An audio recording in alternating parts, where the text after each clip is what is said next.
Уважаемые учителя, ветераны и работники образования, дорогие ребята и родители, примите сердечные поздравления с Днем Знаний и началом нового учебного года.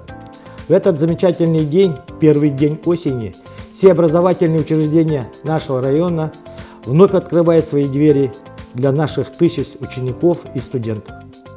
Это праздник, которого ждут учащиеся, педагоги, родители и особым трепетом наши первоклассники и первокурсники.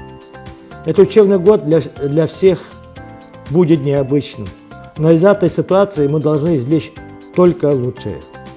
Особых поздравлений этот день заслуживают наши первоклассники. У них впереди месяцы серьезной работы и вместе с тем время успехов, приобретение новых друзей и бесценных воспоминаний. А для одиннадцатиклассников это будет последний учебный год в родной школе. Приступаете к работе и вы, уважаемые учителя. От вашего профессионализма, педагогического таланта, творчества, душевной щедрости и мудрости зависит будущее наших детей.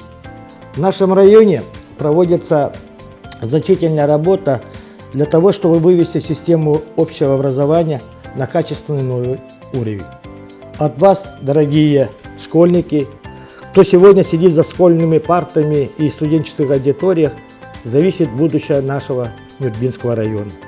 От всей души желаю школьникам высоких достижений в учебе, интересных и ярких страниц школьной жизни, учителям настойчивости, выдержки. Пусть родители гордятся успехами своих детей и помогают им реализовать и раскрывать свои таланты и возможности. Пусть учебный год станет успешным для всех, несмотря ни на что.